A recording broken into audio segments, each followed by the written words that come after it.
Welcome back to the Today with Tally podcast, folks. We have a great show in store for you today. We will be sitting down with Eddie Gallagher, retired Chief Navy SEAL. But first, hello, friends, and welcome to another exciting episode of Today with Tally.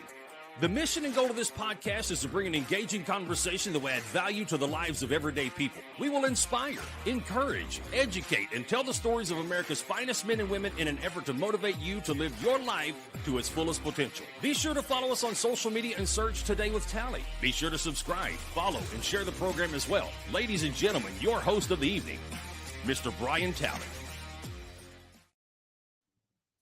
For nearly 20 years, Chief Gallagher served as a Navy corpsman, a Marine Scout sniper, a Navy SEAL, 8 overseas combat deployments, 2 Bronze Stars, a Naval Achievement Medal, both with V for valor. He was a model warfighter and ready to retire. However, a war was brewing behind the veil, and Eddie would soon engage in the fight of his life, only it would be fought on American soil. And with that, we are honored to be joined by my spirit animal, Mr. Eddie Gallagher, a.k.a. Chief Gallagher. How are you, sir? I'm doing well, man. Thank you for having me on, brother. It's an honor.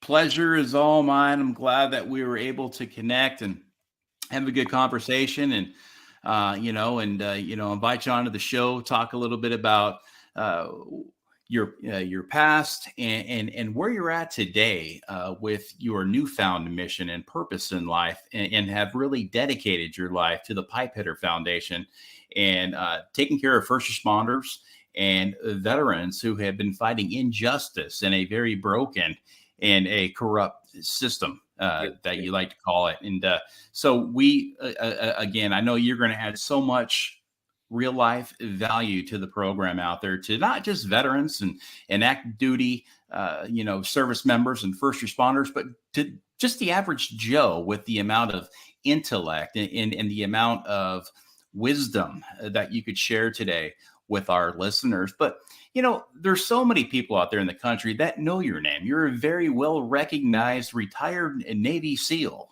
You made national news headlines. President Trump was heavily involved in your case. People saw you walking with your counsel, with your family, with your wife every single day as you would enter these, military courtrooms, not knowing if you'd be coming out a free man. Now, I want to get to know a little bit about Eddie Gallagher, the kid. Now, where did you grow up? So I was born in Paterson, New Jersey. My dad was in the Army. He was a West Point grad. So we pretty much bounced around every 2 years. I grew up most of my childhood in Asia, in China, Korea, Japan. So we'd bounce back and forth from there back to DC, where my dad would do a stint at the Pentagon before sent out somewhere else.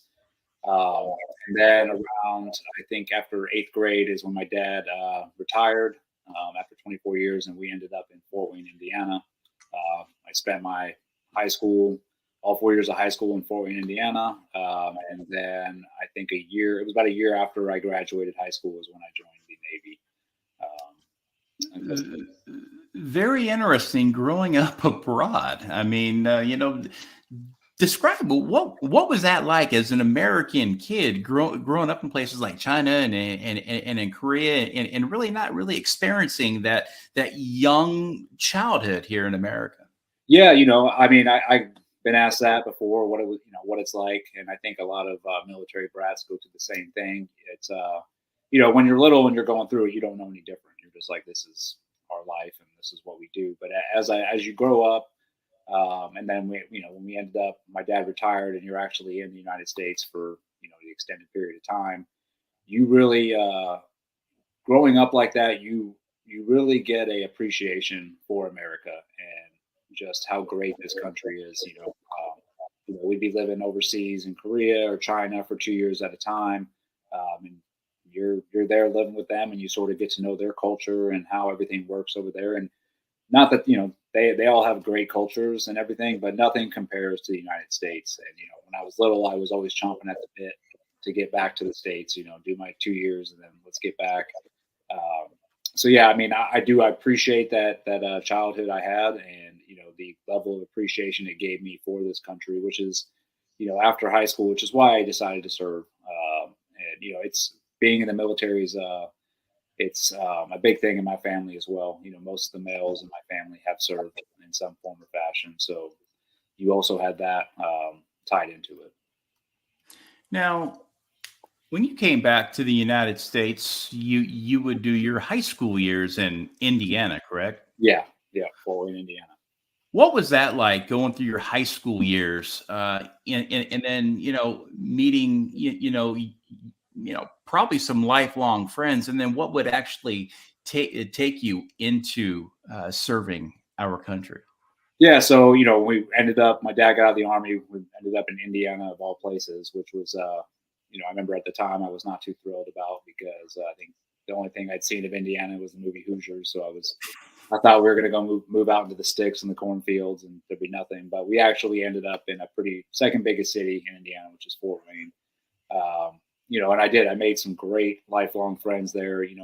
The people in the Midwest in general are just salt of the earth people, and they're very easy to get along with. Very family oriented. So it was the dynamic from how we were living to when we got to Fort Wayne was a lot different. I also, made friends with people who had grown up in Indiana, had never left. Most of the people there had known each other since kindergarten, where I didn't really have that. So, showing up in high school, I was definitely the new kid, and then having to adapt, which I was used to. But like I said, the people there I still am close friends with all my high school buddies. And, the other factor was moving around every 2 years. Also, you, as a child growing up like that, it causes a lot of angst sometimes, just like, because you're constantly making friends and leaving them. So when I got to high school, I was a bit of a troublemaker. I managed to make friends everywhere I went with the usually the biggest troublemakers, but the most loyal people, right? So we were pretty tight. So high school, I struggled through high school just being a good student. But I finally, managed to graduate my senior year.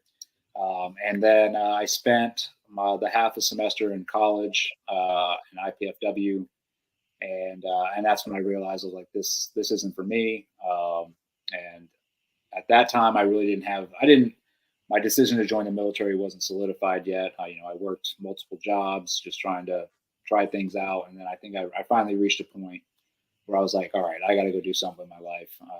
And I didn't want to end up, most of the people don't leave Fort Wayne, Indiana.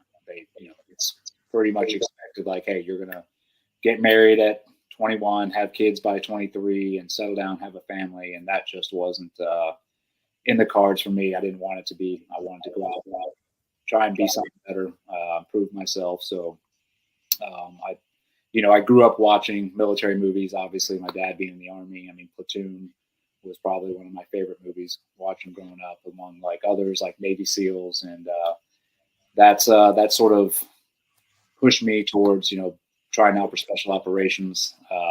So I decided, I'm going to try out for the SEALs. I'm going to join the Navy and do that. So I walked in the recruiter's office at 19, was like, hey, I want to join up. I want to be a SEAL. And of course, the recruiter's like, sure thing, no problem. Sign me up. But little did I know, I didn't have a contract to go to BUD/S. Back then, it's not like it is now where, kids sign up, they have a contract, go straight to BUD/S. Back then, you had to do your time somewhere in the fleet. So after boot camp, I went to Corps School, which is a medic for the Navy. And from there, I tried to go to BUD/S, but they were like, no, you have to go, do your time somewhere else before trying out. So I decided to go. One of the options was to go with the Marine Corps. It was either go to the fleet, be on a ship, or go to be a medic. And that's, as you know, the Marines don't have their own medics; they get them from the Navy, which are the corpsmen. So I took that route. Went to Camp Lejeune, North Carolina. Ended up going to Field Med School, which is a little mini boot camp for corpsmen to sort of get you prepared for Marine life, Marine culture. And then from there, I got sent to 1st Battalion, 8th Marines, and I thrived with the Marine Corps. I mean, I definitely thought I had made a mistake when joining the Navy. It wasn't what I had expected. And plus I didn't get to go to BUDS right away. But once I got to the Marine Corps, I took it all in. I had great leaders, great NCOs. They really showed me everything I needed to know when I was there. And I was super motivated. So I got to actually go to a lot of cool schools that most corpsmen don't get to go to. I went to a Assault Climbers course. I think I was 4 months in, and got sent there. And that was a big challenge for me. That was actually probably one of the defining moments. I was still, I think, 20 at the time, got sent to this school, and it was a special operations course. Most of the guys in that school were SEALs, they didn't have MARSOC back then. It was just recon and force recon. And here I was, a 20-year-old with these 30-year-olds. And it really gave me something to strive to. I mean, I looked up to these guys. It's who I wanted to be. And I really struggled through that course as far as, they have all these knot tying tests and everything. And a lot of these guys that I'd been in the course with had already been to courses like this. And I was starting from scratch. And I wasn't shown any sympathy either for messing up. It was definitely, I was getting yelled at every day for screwing stuff up, and really a lot of stress on me at that time. But looking back now, that is definitely one of the defining moments, because I remember going back to my room every day in that school and just I don't know if I'm going to be able to do this tomorrow. These guys hate me. I'm not, just a lot of self-defeatish talk, but I still showed up every day, gave it my all, and managed to make it through. But then I ended up, because I passed that, I also volunteered. I went to Marine Combat Water Survival Instructor School with McQuis. And then from there, I still wanted to be a SEAL, but they were telling me I had to serve, my 4 years with 1-8. So we ended up deploying pre 9/11. And when I was on the ship, I was on a ship with a bunch of recon guys. I took the recon screening, passed that, and I was going to go over and do that route. But one of the recon guys pulled me aside and was like, "Hey, why do you want to be here?" And I was like, I want to be a SEAL, but I'm going to do this first and then go. And he was like, "Then don't come here." He's like, "If you come here, you won't leave. We'll keep you." So that was probably some of the best advice I got as well. So I knew I wanted to do something better than being a grunt unit. So I heard of State Platoon, which is pretty much a platoon full of snipers that supports the battalion with whatever they have to do. So I ended up getting back from that deployment, taking the screening immediately after we got back, which is about a month long. The platoon, the sniper platoon, takes you out, beats you all day, makes you do all sorts of stuff, but also teaches you, stalking, land navigation, everything that a sniper needs to know. And then from there, they select who they want to come in the platoon. I got selected to be in the platoon, which I was, definitely blessed and honored to be in that platoon, because that was probably one of the better platoons I was ever in as far as leadership on the enlisted side. And since I did so well during the screening, one of the guys was becoming a sniper instructor at Stone Bay, and he said, "Hey, if I can get you a slot, would you want to go through the course? But you will not get credit for it because you are. But we like you, and if you want to." And of course, I was like, "Oh, definitely." So I got to go to Marine Corps Sniper School, made it through that, ended up, they didn't give me, I didn't walk up during graduation. I sat there, but they definitely gave me a shout out during the graduation, gave me a certificate saying that I had been through the course, and I got the hog's tooth, which every sniper gets. So I pretty much was ominous dominus as a sniper in the platoon, which was a huge honor also, because the Marine Corps holds their snipers, I think, in the highest regard. And then from there, 9/11 had kicked off, and we ended up deploying to Iraq from a MU. Went into Mosul for, I would say, over a month until the Army came in and took over. Got back on the ship, ended up going to Liberia when all that was going on, did some sniper overwatch there. And then immediately following that deployment is when I got my orders to BUDS. came back from my deployment, really just brightening out for about a month before driving out to Coronado, California, and checking into buds and going through that. So it's safe to say you were never really good at basketball. I love the Hoosiers, by the way, man. I think that's a great movie. What helped?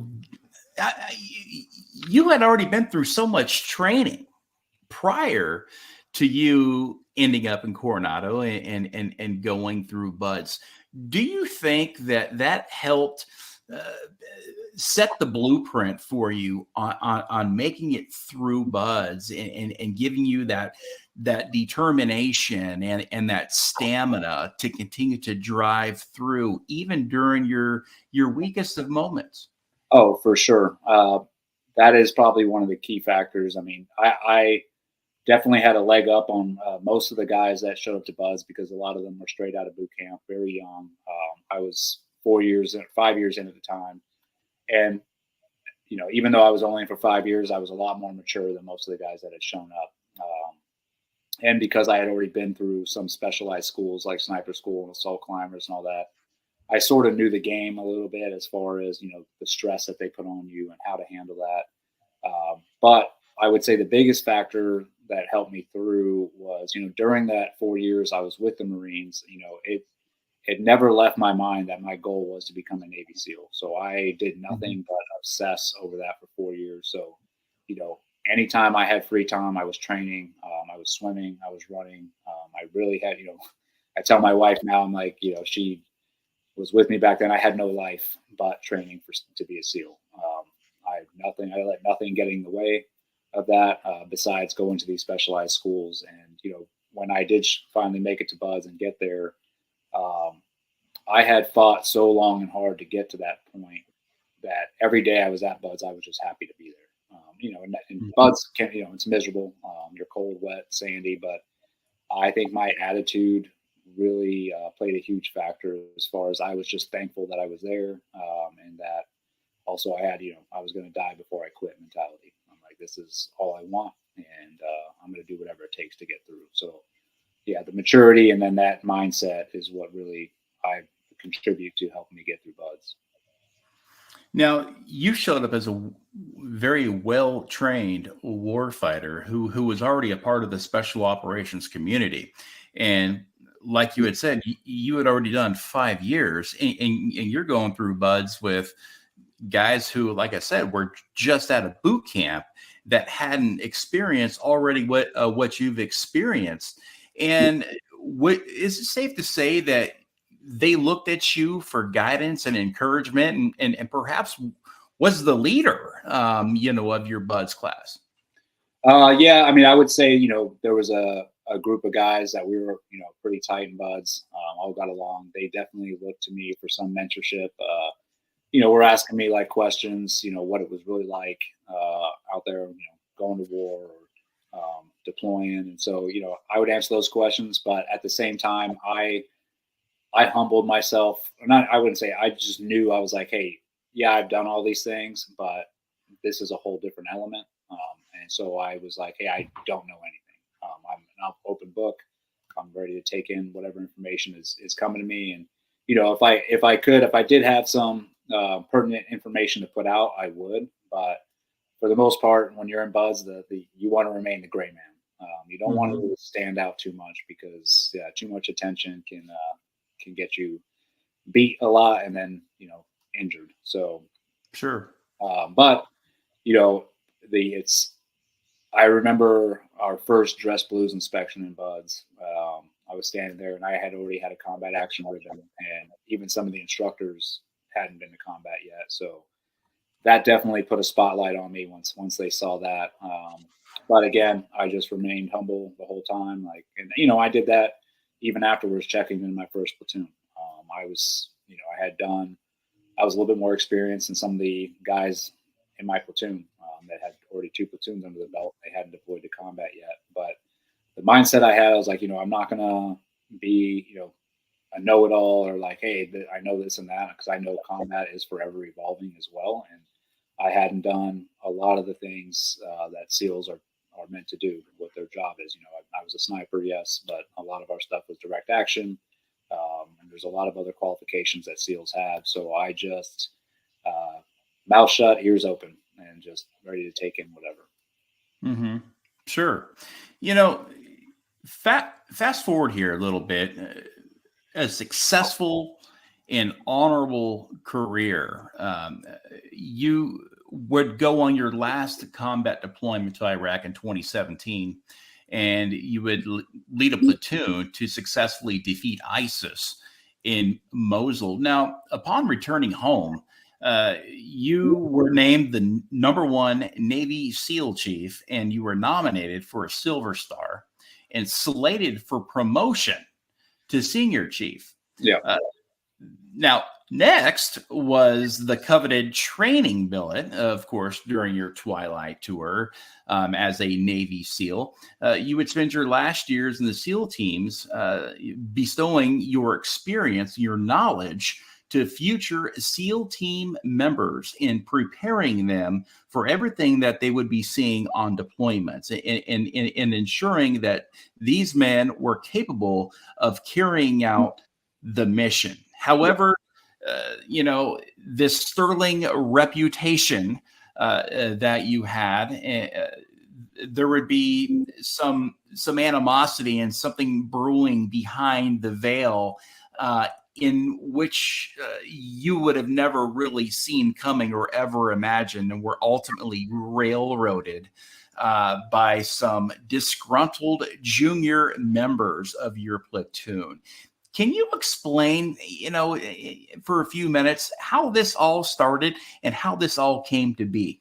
Sure. I'll backtrack a little bit just so I can sort of set the scene of how this transpired. So I was on my 8th combat deployment.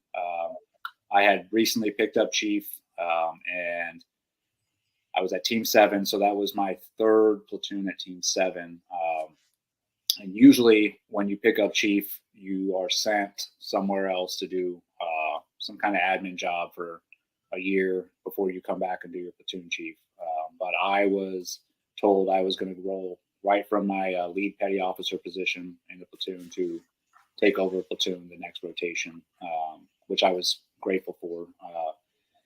And so I ended up, being told I was going to go to Alpha Platoon, who I really didn't know, and most of the guys in that platoon, but I was told that they didn't do so hot the last rotation as far as training. They were, I think, the lowest ranked, and they wanted me to go over there and sort of switch it around and sort of get them back to where they need to be. At least that's what I was told.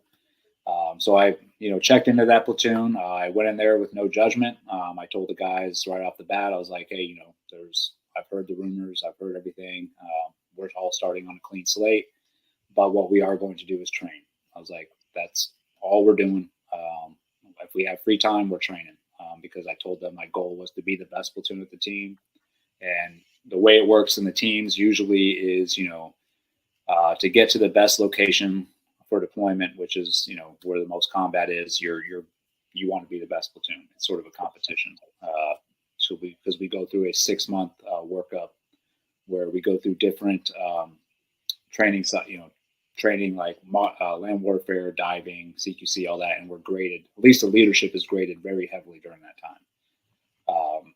But the leadership is only going to be as good as their platoon, right? So I was like, we will build ourselves up to be the best platoon. So when you come back from deployment, you have a period called professional development, and that lasts about 4 to 5 months. It's where guys go to their specialty schools, or whatever qualifications that you need for the platoon.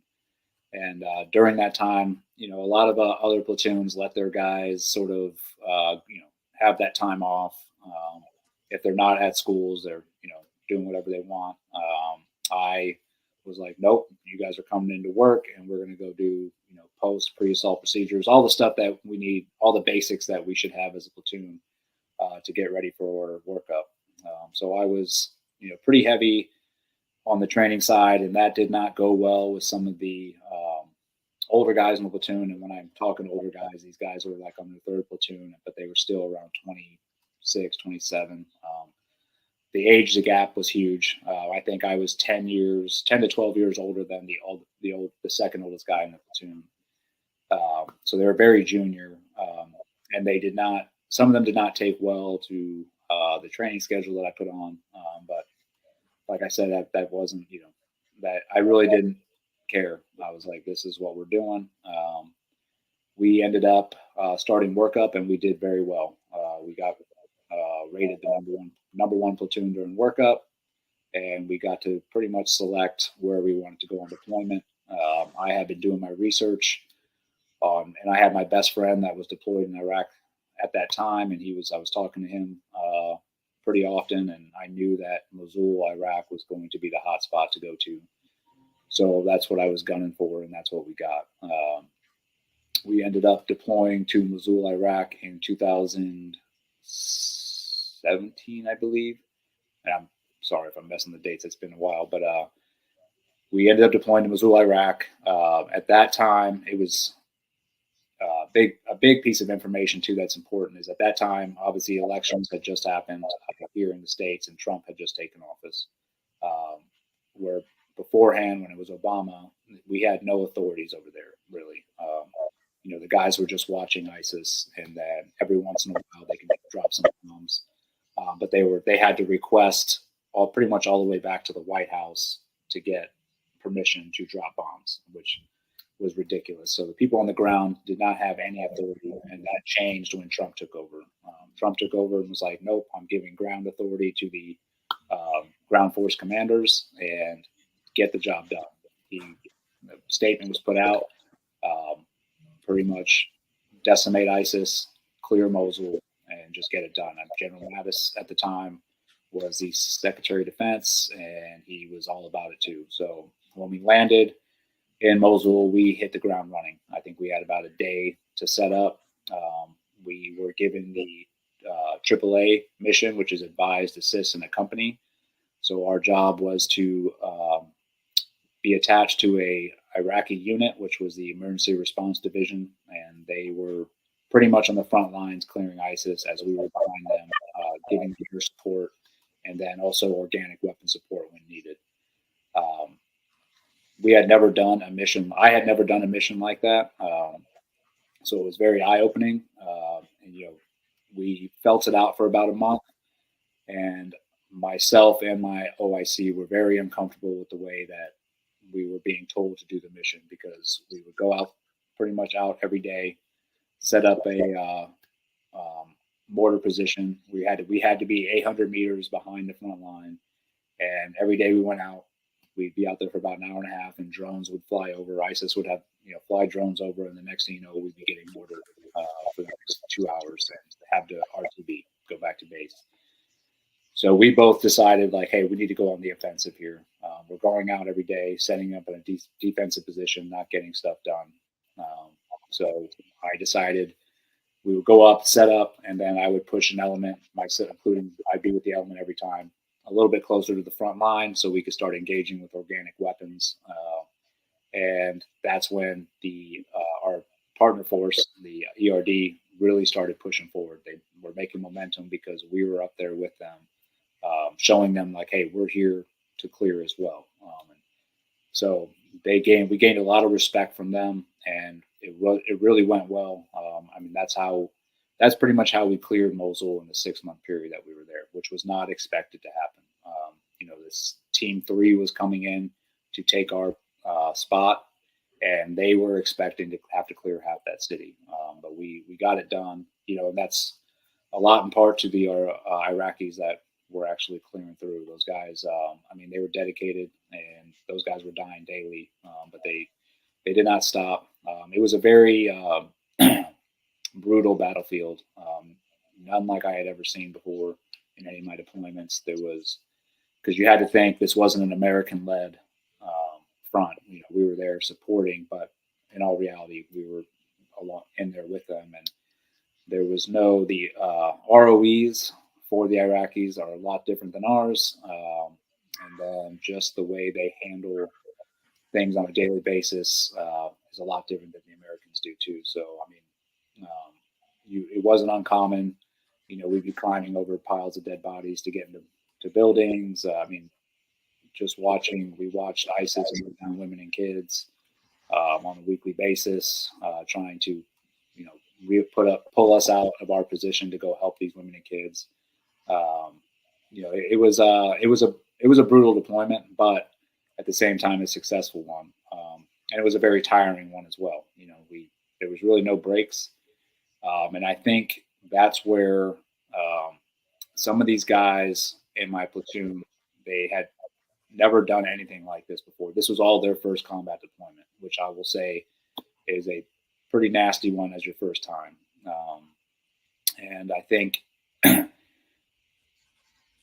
some of them were having some second guesses or they're second guessing themselves on like if this is really what they wanted to do. I heard that maybe from some of the guys. Some of them didn't agree with the mission. They didn't agree that we should be over there. And this was a younger generation, right? And for me, that was crazy to hear from SEALs because in my generation, 9/11 is what drove most of us, right? And still driving us to keep deploying over there. But it was definitely, as a leader, it was something very hard to manage. And I think it just came to a boiling point near the end of deployment. We had to hash some things out multiple times on deployment, but bottom line was, these guys were pissed at me for making them work tirelessly every day, taking no breaks. And, they verbalized it at the end of deployment, which, I told them that this was the job, that I didn't know like what they expected. Why did they sign up to be a SEAL if they didn't want to do this? Which did not go over well with them either. So they took it upon themselves to, after deployment, they went back, started some rumors about me, that I was too aggressive, that I was dangerous.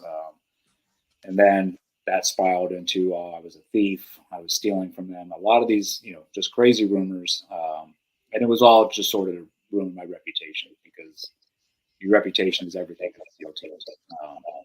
And at that time, I had a pretty decent one. But, their complaints, they went to the command with their complaints, and the command asked them for proof or like, where do you guys come with this? And they could never provide any. It was just, we just don't like him. And the command told them, well, he's, number one chief. He knows what he's doing. And unless you have something, then there's nothing that we're going to do. So then they waited about 8 months after deployment and came back and said, hey, we got something.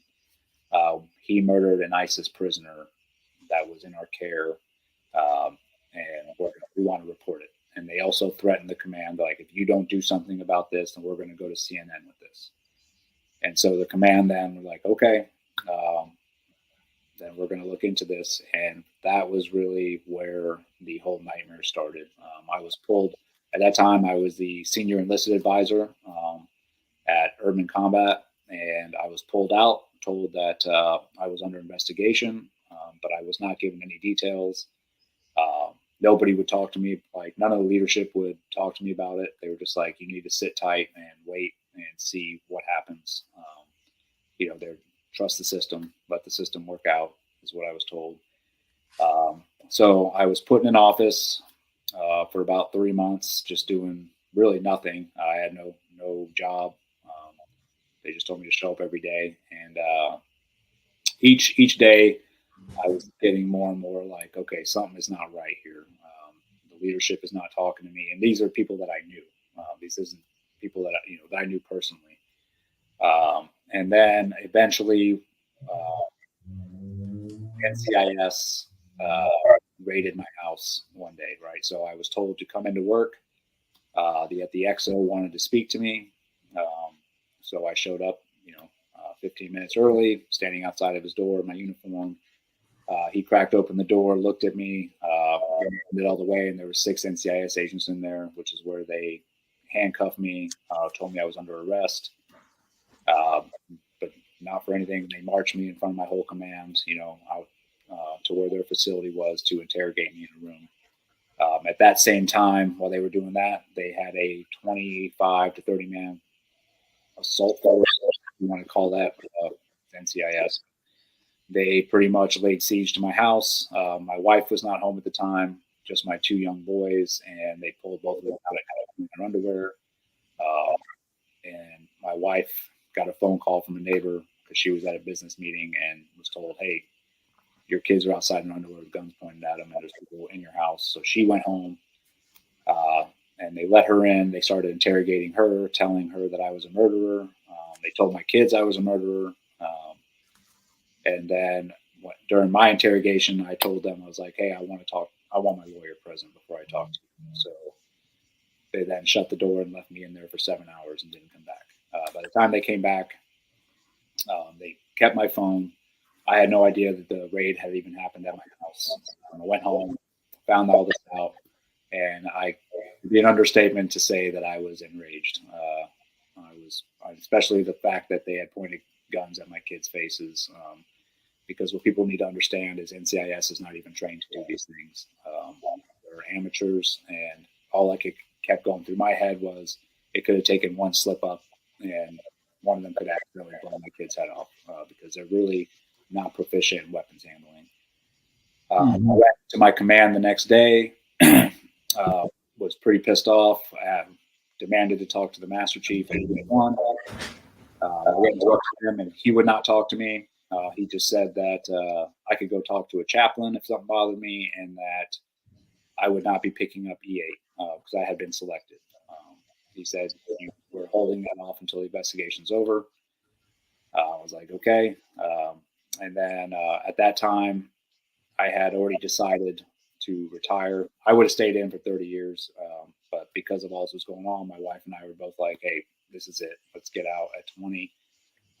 I had bought a house in Florida for them, for all of us. So I moved them down there not too long after the raid. And then the idea was that I was going to come back to San Diego and geobatch and just wait till my retirement's over. Went back to San Diego and ended up going to a TBI clinic in Camp Pendleton called NICO. I was there for 2 weeks, and that's when they came in and arrested me out of there and threw me in military prison. No charges. I still was not being told why. They just said that the admiral had signed off on it, along with the commodore of Group 1, and that they had to do what they were told. So they threw me in military prison, and that's sort of when I learned just how corrupt the justice system, the UCMJ, Uniform Code of Military Justice System, how it's pretty much fixed. They threw me in prison, threw me in solitary confinement for about 3 days, and then let me into general population. And what people need to know is there's no bail system at all. Once you're in there, you're in there. They do one little kangaroo court thing to determine whether you can be let out. And during that kangaroo court, they used every qualification that I ever had against me. They said, "We cannot let this man out of prison because he is a sniper, breacher, this, that." Every school I've been to, and they're like, "He's a dangerous person. He'll be a danger to whoever." And then they spewed out a bunch of lies as well. They said that I was a drug dealer, that I beat my wife, that I was a Christian. I mean, the stuff they were spewing out was blowing my mind, and I had no idea. I was like, where are they getting all this from? And what I found out at the end is they don't need any. They just say these things to paint a picture to keep you in there.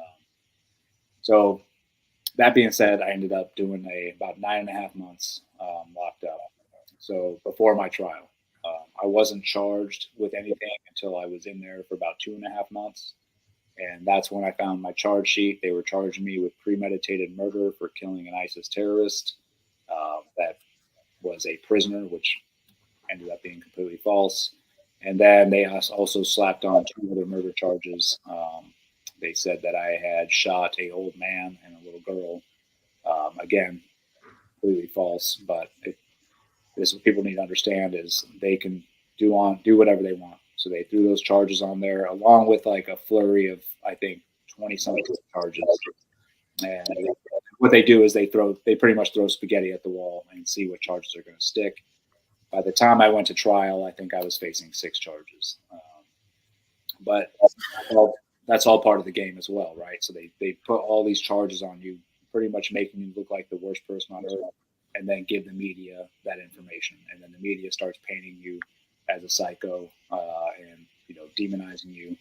And so, yeah, I was, during my 9-month stint, I was demonized by the media before my trial. But the saving grace was my wife, Andrea, who, as soon as I was thrown in prison, she went to the command, asked for help. They refused to help her. So then she said, okay, I'm going to do this on my own, and started a pretty much an organic grassroots campaign on social media, putting out what was going on, and gained a pretty large following, which then got her on some news outlets. And I will say this, my brother was fighting alongside her as well. He was going to Congress every day, knocking on doors, trying to get people to pay attention. And people would be surprised. Not many people wanted to touch it. They're like, we don't want to take on the military system, and just let them handle it the way they handle it. Of course, as you know, and I know, that's not the right answer. So they continued to fight. I was the whole time, and they gained enough attention to get on Fox News, where my wife went on Fox and Friends, and pretty much that's where Trump, who was president at the time, heard my story and really took notice. And I think I was around my 9th month in prison is when Trump tweeted, "Let him out of prison so he can properly defend himself." They were violating all my rights in prison. I was not allowed to speak to my legal counsel. I was denied medical attention. I was being harassed in there by the guards, they were being instructed by NCIS and my command to make me snap, so they would have something. It was definitely an experience to go through, and it built a lot of patience in me, and it also restored my faith in Jesus. I was always a believer, but I was half-assing it my whole time. And I think in this situation, once you have everything taken from you and you have no control on what's going on with you, I just gave everything to God. I think I was about 3 months in, and I'll tell you, and I can't speak to this enough. I felt the weight of the world lift off my shoulders. After speaking out loud to him, and I never once felt demoralized. I had the fight in me. I was like, this is going to work out. Either way, I was like, even if I get sent away to prison, I was like, I'll be fine. But my wife was fighting on the outside. And then another addition to the story is, I had a couple of corrupt lawyers that I had hired from the beginning, and they worked for a nonprofit called United American Patriots. And pretty much when I signed them on, I was told, I signed a contract saying, hey, you don't pay for a thing. This nonprofit will fund it. These lawyers will defend you. But what we uncovered is these lawyers use your face and your case to raise money for this nonprofit, and none of it really goes back to you or your family. And they have no intention of taking you to trial. They wanted to extend my trial out a year. So I would have been sitting in prison for about 1.5 years, 2 years before my trial. And that's just so they could, keep churning money by using my face. I ended up firing them about 2 months, a month and a half, 2 months before my trial. And I got a whole new legal team. And at that point, the story was big enough that I actually got some really, really great lawyers that wanted to get involved. Tim Parlatore, Mark Mukasey, we had Bernie Carrick. We had a monster legal team. And once I was released from prison, all we did for about a month was work nonstop on my case and get ready to defend ourselves during the court martial. And that's exactly what we did. And, we ended up going to court martial, which took about 2.5 weeks. And at the end, I was found not guilty of every charge except for posing with a picture of a dead body, which I will say that there was 12 other guys in that picture, but I was the only one. But because it doesn't end there, obviously, but because we had won in court, the Navy had put so much time and effort and money into prosecuting me, and they were 100% sure I was going to prison. But when the jury found me not guilty, they doubled down and were like, okay, well, because you took that picture, we're going to take your retirement away from you. You're going to get out of the Navy as an E1, and that's it. And so the fight continued after my trial. We fought back against that, and then Trump got involved again and pretty much told the Navy, let this man retire with everything he's earned over 20 years. Let this go, like move on. But they couldn't. So after he had called them, pretty much put that out, then they wanted to take my trident away from me to a trident review board. And it just became, it was all political at that point. It was not even about me. It was just the back and forth between the head shed or the leadership of the Navy and the President of the United States. Mm-hmm. Who has the biggest ego? Yeah, sure. It became a pissing contest at that time. And of course, everybody was, working against President Trump and again, a circus ensued. And what I got to say too, I was walking those same halls of Congress when your brother and your wife was there, and and that's a hard walk. And and I'm glad that you had some good advocacy behind you, because again, the injustice here is something that you don't see in the United States of America. I mean, talk about blood, sweat, tears.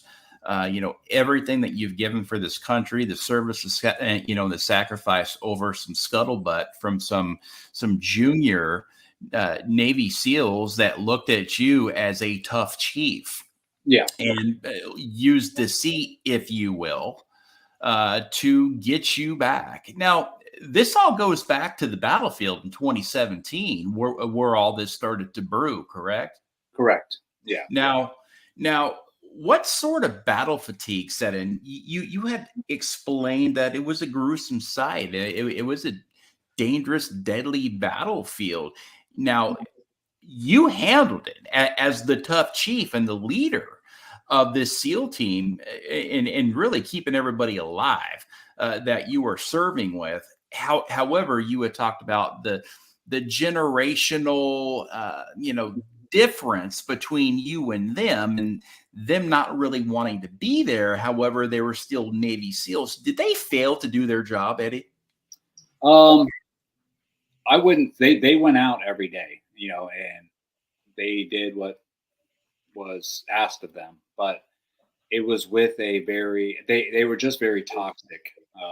So they go out, and if I wasn't around, they'd be trying to persuade other guys in the platoon that I wasn't doing the right thing, and my tactics were bad, and that's on them to come to me or to the LPO and deal with it that way. But instead, they tried to create this very toxic environment in the platoon. So yeah, I mean, I could say they weren't doing their job. That when it comes to that, it's very a cowardice way of handling things. And I had approached them multiple times during that deployment, like, hey, what's going on? Like, let's get it out on the table. And it was like, mom's the word. None of them would say anything to me, but then they would go and create this toxic environment behind my back. It was a very a very millennial game they were playing. They were texting each other back and forth.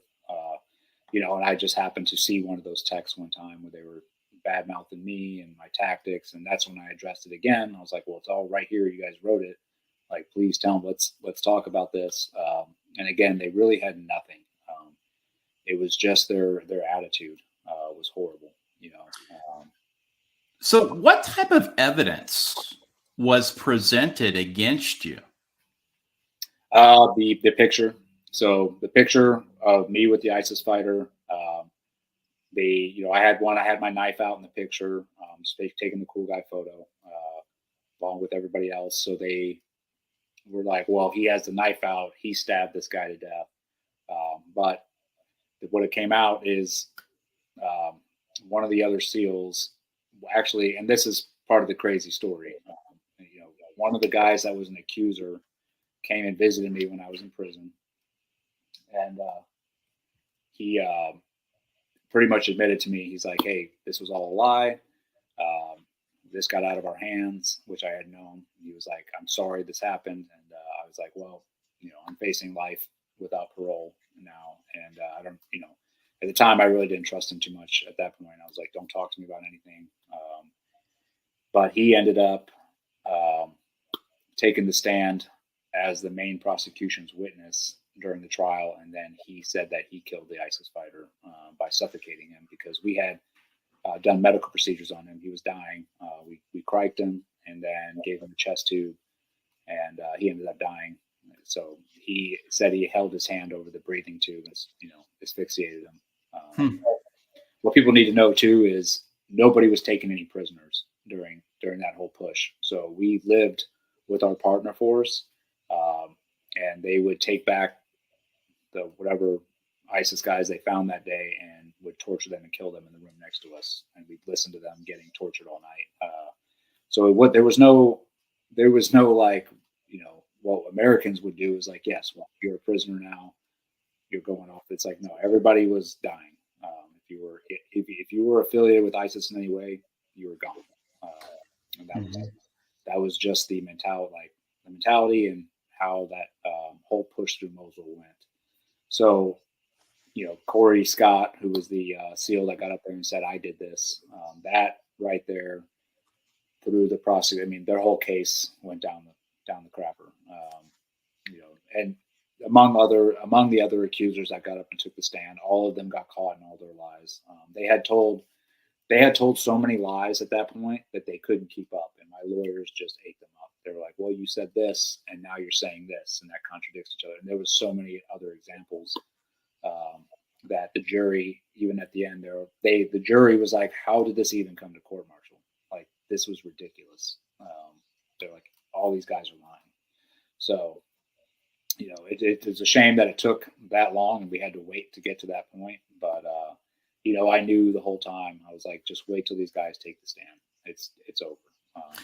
Now, was there ever any justice or accountability for those younger SEALs that would ultimately go against you in court? Like I said, this web of lies, were they ever held, for lying? No, unfortunately, it was the complete opposite. They were being hailed up as heroes by the upper brass at NSW. So the NSW, the upper brass, all sort of got behind these guys. And while I was locked up, I found out that the upper brass was going to each command, telling everybody that I was guilty, that I was a bad SEAL. And then the worst part is they were saying, we've seen the evidence, he's done. Like, we've seen, they told other SEALs that there was a video of me stabbing the guy and they had seen it. And that is a complete lie. There was no video. But so you got to think, after the command had done all that, trying to use me as an example to hang me out to dry, and then I end up defeating it and winning, they have no choice but to die on that hill. They're never going to say, oh, well, we made a mistake. So they doubled down and were like, well, these guys are heroes. They have the moral fiber and courage to stand up and do the right thing, when in all reality, these guys were the worst liars on earth. And so to this day, it really caused, my case caused probably the biggest rift in the Naval Special Warfare community ever. I fully understand now. This sounds a lot like careerism to me. So what happened was these higher ranking officials put all their faith, trust, and confidence into this scuttlebutt, which blew up into something that spiraled out of complete control. They testified against you. And even if they thought that they were wrong, they could not prove it because they had put all their chips in with those accusations. Am I correct? You are definitely, yeah, that's spot on. And that's, and it was very, at the time when I was going through it, and then even after my trial, I was like blown away that they were still demonizing me. And they're like, because they banned me from every SEAL base. And it really it took a while for me to like sift through all the BS to find out what was really going, why they were doing this. And you hit it on the head. It's careerism. these admirals, they were making these decisions so they could put on another star. They were fighting against Trump at the time to put on another star. They pretty much put their chips in that Trump was not going to win the next election, and then and he didn't. And the one admiral who was going against me after Biden won got promoted immediately and got sent to this great position that he wanted. But here's the bottom line: is the enlisted in that community know the truth, and they want nothing to do with those guys that testified against me. I mean, those guys are pretty much outcasts. And what is really sad is it has caused a rift between the enlisted and officer community. And there's like no real trust there anymore, because they're like, if they're going to do this to someone like me, then what's going to stop them from doing it to another enlisted man, right? Yeah, I mean, you went from being the number one Navy SEAL chief, highly decorated, 8 combat deployments, into coming into your Twilight Tour, which was supposed to be a fun and retirement job to train our next generation of warfighters. And then literally months later, here you are fighting the fight of your life on American soil, trying to prove your innocence on things that weren't true. And were being characterized as a deadly monster. Oh yeah, I was, and that was another eye-opening experience as well, is coming out of that trial. And one thing is, I never, while I was in, I never told anybody what I did. I always, just remained anonymous.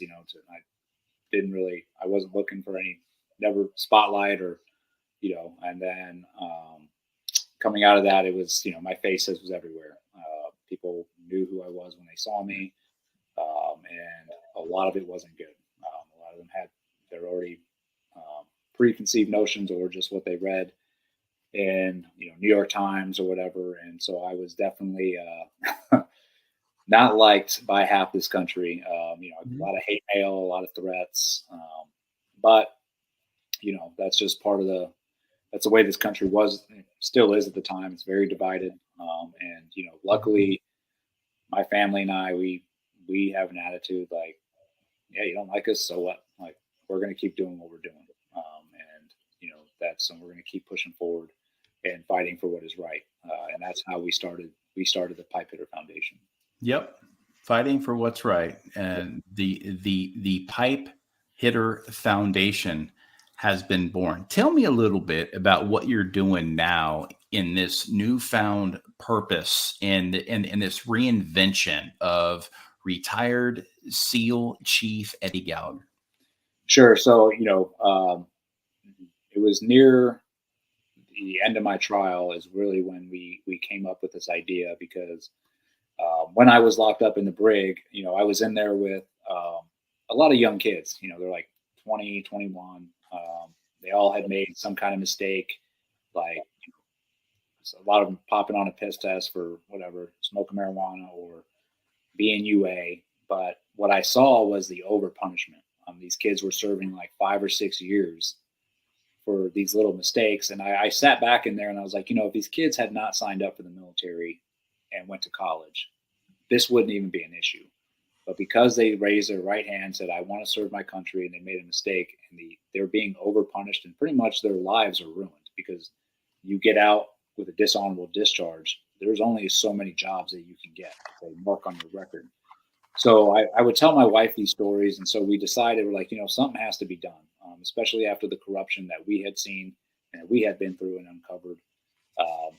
We were like, okay, well, and then along with that corrupt nonprofit that I talked about in the beginning, United American Patriots, we were like, that is what we thought they was a great idea, but we need to start one and do it correctly and do it for the right reasons and the right purpose. So that's how we started the Pipefitter Foundation.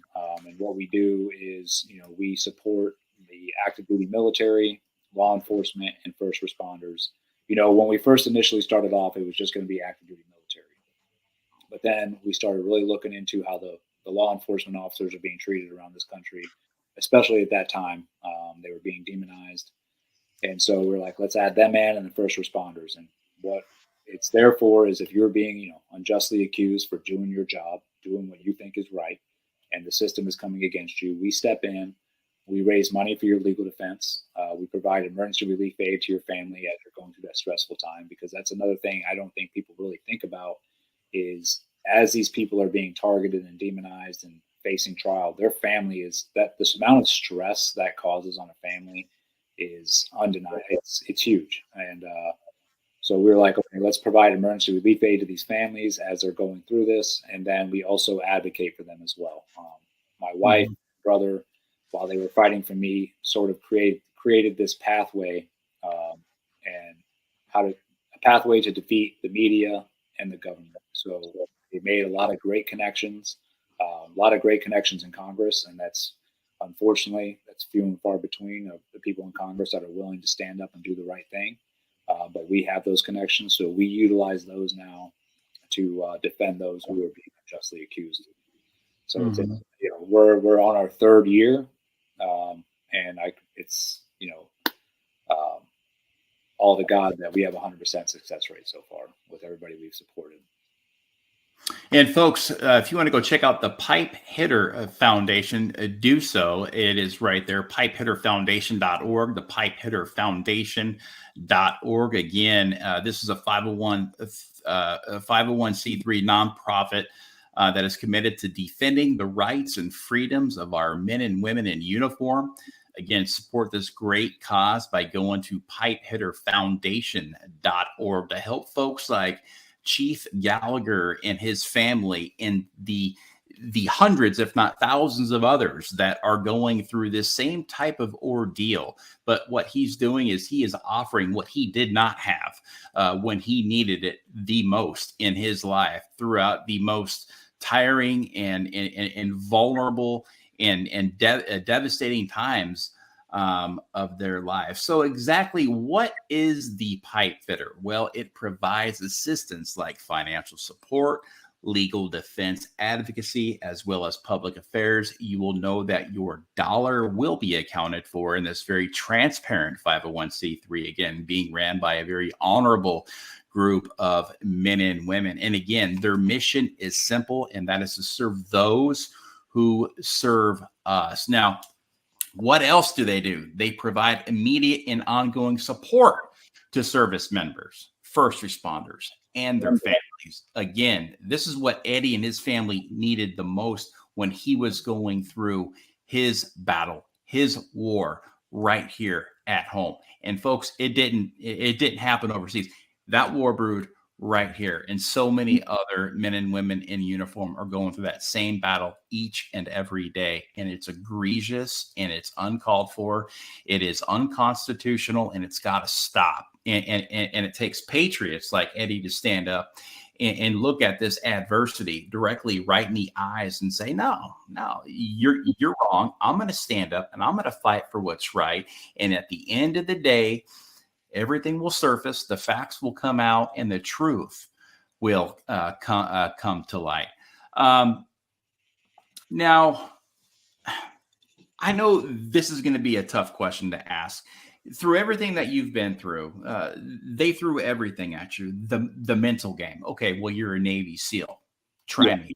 I am mentally strong. I'm physically strong. Yes, I was probably broken. You at some point there was probably some brokenness there, and that's what brought you back to God, and you accepted Him back into your heart.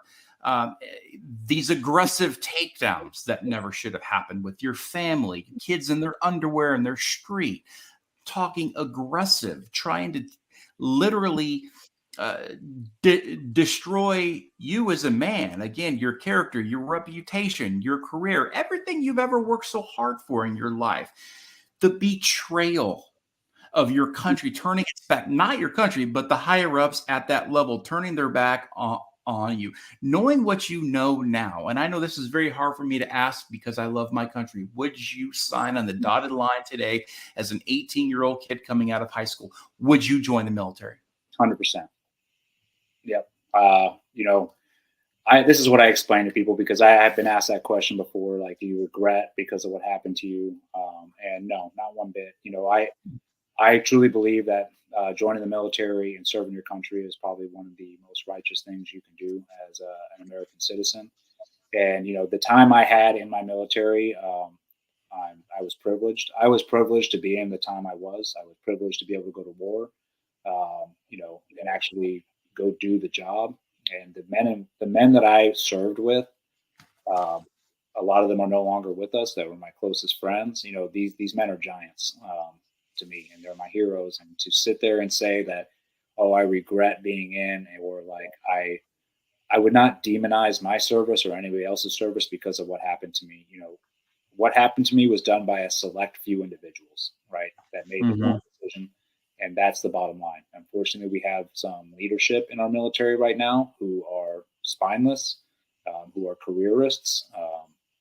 And, that's the way it is, but they don't represent what the military is. They don't represent the men and women that sign up to do the right thing to protect this country. And my son is actually leaving for the Marine Corps in September to go. He's enlisted. He's leaving. Oh, wow. Yeah. It's part of our family. I was raised that way. And I never once told my kids that I expected them to be in the military. In fact, I was sort of hoping that maybe he'll go another route, but he came down and was like, nope, I want to serve because I think it's honorable, and I saw you serve and the time you had. And that's what we need. All right. I think, yes, the way the direction of the military is going now is not very tasteful. I think there's some things that are jacked up in it, with this whole, and I don't want to get too down the rabbit hole, but with the whole woke culture and this and that. But what I tell people is, like, if you don't have men and women willing to sign up to go in there with the right values, what America stands for, then we're in big trouble. But as long as we have people willing to go in there and do what is right, we're going to be okay. And I think the tide will turn. Very honorable of your son to go in there and sign on that dotted line, and go stand on those very yellow footprints that so many of us have stood on, to go in there and fight for the freedoms and the liberties that the United States of America has to offer. And again, the apple doesn't fall far from the Gallagher tree. And I know you've been a big role model. Of your family, your wife, got a great wife that stood by you this entire time, and your kids. I mean, just salt of the earth.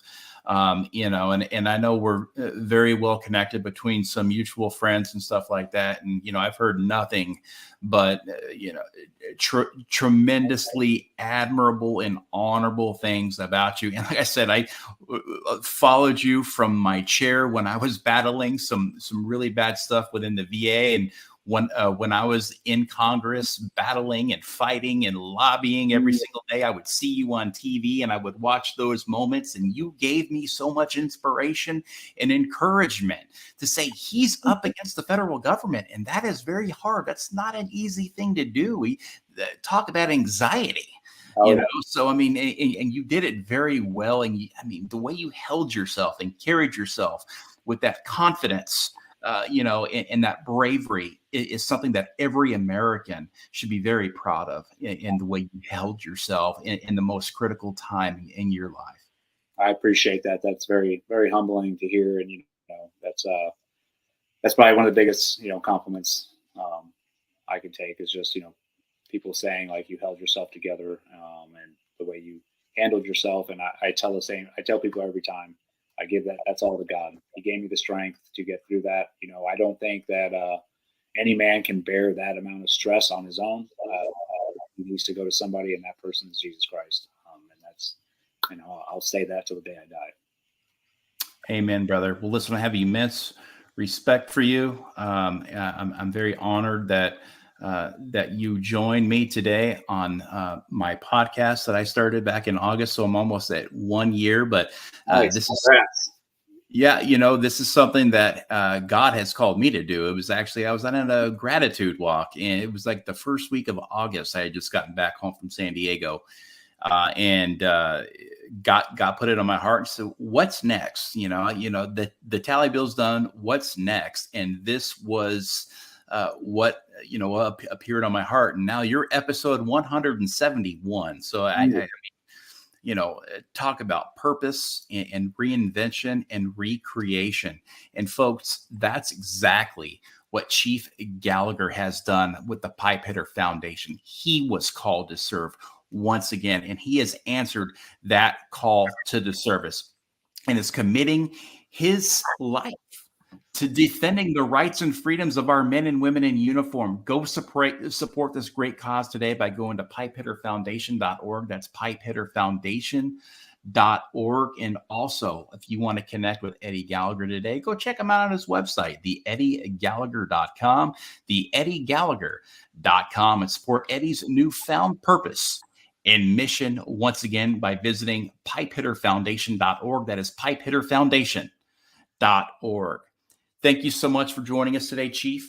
We sincerely appreciate everything you have done and continue to do in the military and veteran community. Your service, sacrifice, and dedication to our great nation is truly admirable.